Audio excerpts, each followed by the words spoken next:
Juan, 11 na kabanata.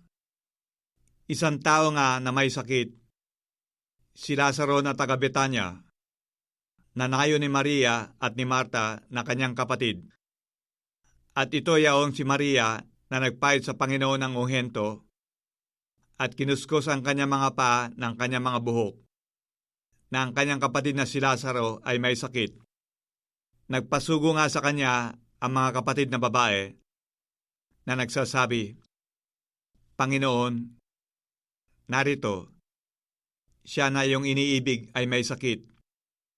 Ngunit pagkarinig ni Jesus nito, ay sinabi niya, ang sakit na ito'y hindi sa ikamamatay, kundi sa ikaluluwalhati ng Diyos, upang ang anak ng Diyos ay luwalhatiin sa pamamagitan niyaon. Iniibig nga ni Jesus si Marta at ang kanyang kapatid na babae at si Lazaro. Nang mabalitaan nga niya na siya'y may sakit, siya'y tumahang 2 araw ng panahong yaon sa dating kinaroroonan niya. Saka pagkatapos nito ay sinabi niya sa mga alagad, tayo nang muli sa Judea. Sinabi sa kanya ng mga alagad, Rabbi, ngayon pinagsisikapang batuhin ka ng mga Hudyo at muli kang paroroon doon? Sumagot si Jesus, hindi ba ka ang araw ay may 12 oras? Kung ang isang tao'y lumalakad samantalang araw, ay hindi siya matitisod, sapagkat nakikita niya ang ilaw ng sanglibutang ito. Ngunit ang isang taong lumalakad samantalang gabi, ay natitisod siya, sapagkat walang ilaw sa kanya. Ang mga bagay na ito'y sinalita niya, at pagkatapos nito'y sinabi niya sa kanila, si Lazaro na ating kaibigan ay natutulog, ngunit ako'y paroroon upang gisingin ko siya sa pagkakatulog. Sinabi nga ng mga alagad sa kanya, Panginoon, kung siya'y natutulog, ay siya'y gagaling. Sinalita nga ni Jesus ang tungkol sa kanyang pagkamatay. Datapwat, sinapantahan nila na ang sinalita ay ang karaniwang pagtulog. Na magkagayon nga, ay sinabi sa kanila ni Jesus ng malinaw, si Lazaro ay patay. At ikinagagalak ko dahil sa inyo rin na ako'y wala roon, upang kayo magsipaniwala. Gayon may, tayo na sa kanya. Si Tomas nga, na tinatawag na Didimo, ay nagsabi sa mga kapwa niya alagad, tayo magsiparoon din naman, upang tayo mga matay ng kasama niya. Kaya't nang dumating si Jesus, ay narat na niyang 4 na araw na siyang nalilibing. Ang Betanya nga'y malapit sa Jerusalem, na may layong 15 estadyo.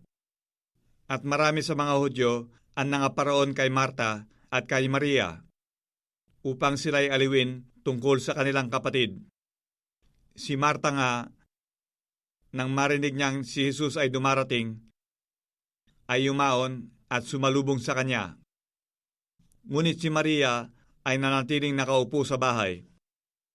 Sinabi nga ni Marta kay Jesus, Panginoon, kung ikaw sana'y narito, disin ang kapatid ko ay hindi namatay.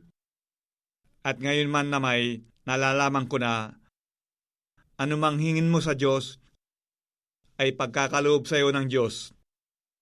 Sinabi sa kanya ni Jesus, magbabangon uli ang iyong kapatid. Si Marta ay nagsabi sa kanya, nalalaman ko na siya ay magbabangon ulit sa pagkabuhay na maguli sa huling araw.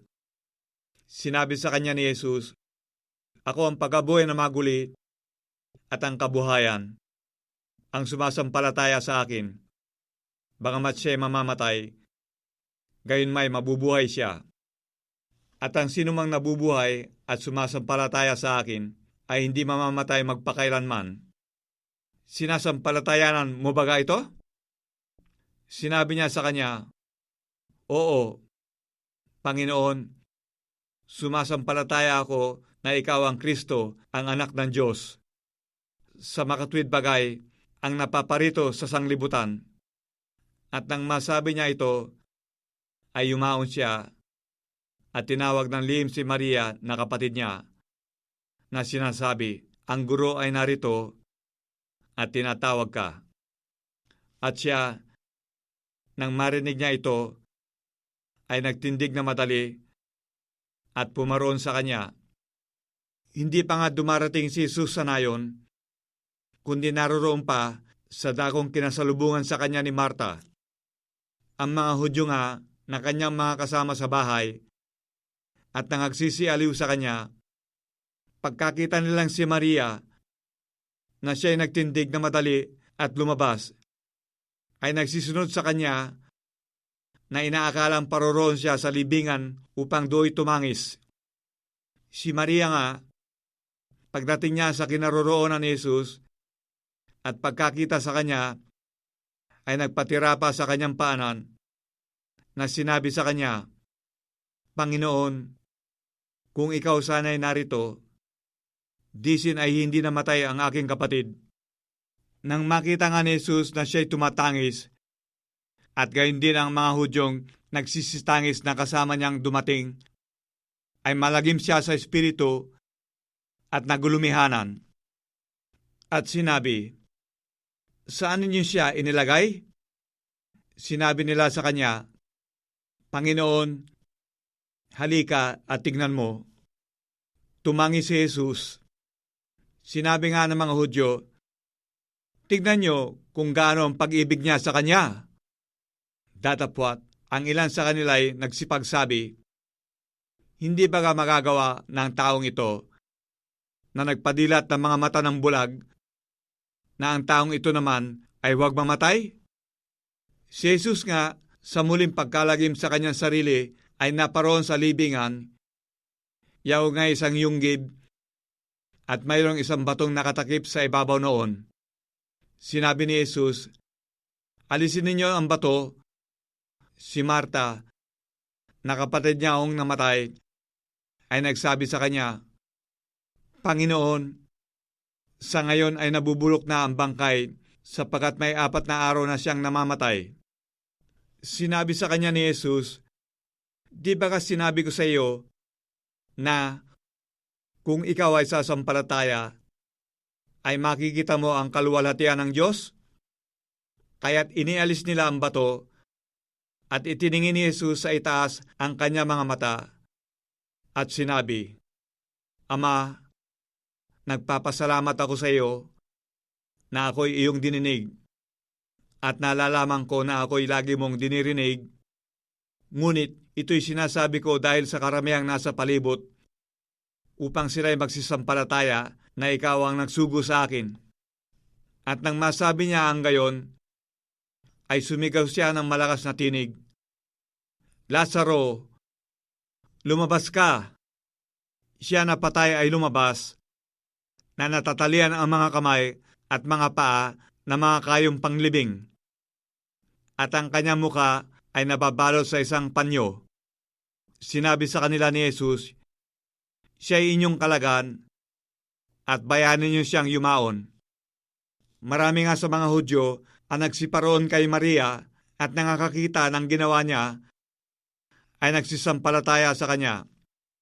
Datapwat, ang ilan sa kanila ay nagsiparoon sa mga Pariseo at sinaysay sa kanila ang mga bagay na ginawa ni Jesus.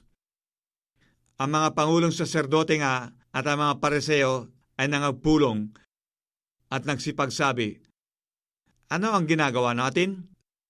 Sapagkat ang taong ito ay gumagawa ng maraming tanda. Kung siya ay ating pabayaan gayon, ang lahat ng mga tao ay magsisisampalataya sa kanya at magsisipa rito ang mga Romano at pagkukunin ang ating kinaroroonan at gayon din naman ang ating bansa." Ngunit ang isa sa kanila na si Caifas, na dakilang saserdote ng taong yaon, ay nagsabi sa kanila, "Kayo walang nalalamang anuman. Ni inyong niwawari na sa inyo'y nararapat na ang isang tao ay mamatay dahil sa bayan, at hindi ang buong bansa ay mapahamak." Ito nga'y sinabi niya na hindi sa kanyang sarili, kundi palibhasa ay dakilang saserdote ng taong yaon. Ay hinulaan niya na si Jesus ay dapat mamatay dahil sa bansa. at hindi dahil sa bansa lamang, kundi upang matipon din naman niya sa isa ang mga anak ng Diyos na nagsisipangalat. Kaya't mula ng araw na yaon ay pinagsanggunianan nilang ipapatay siya. Si Jesus ay hindi naglalakad ng hayag sa gitna ng mga Hudyo, kundi naparoon doon sa lupaing malapit sa ilang, sa isang bayan na tinatawag na Ephraim, at siya'y nanahan doong kasama ng mga alagad. Ang Paskwa nga ng mga Hudyo ay malapit na, at marami nagsiyahon sa Jerusalem mula sa lupaing yaon bago magpaskwa, upang magsipaglinis. Pinaghahanap nga nila si Jesus at pinag-uusapan ng isa't isa, samantalang nangatayo sila sa templo. Anong akala ninyo, na hindi na kaya siya paririto sa pista? Ang mga pangulong saserdote at ang mga pariseo nga ay nangag-utos na kung ang sinuman tao ay nakakaalam ng kung saan siya naroroon, ay dapat niyang ihayag upang kanilang madakip siya.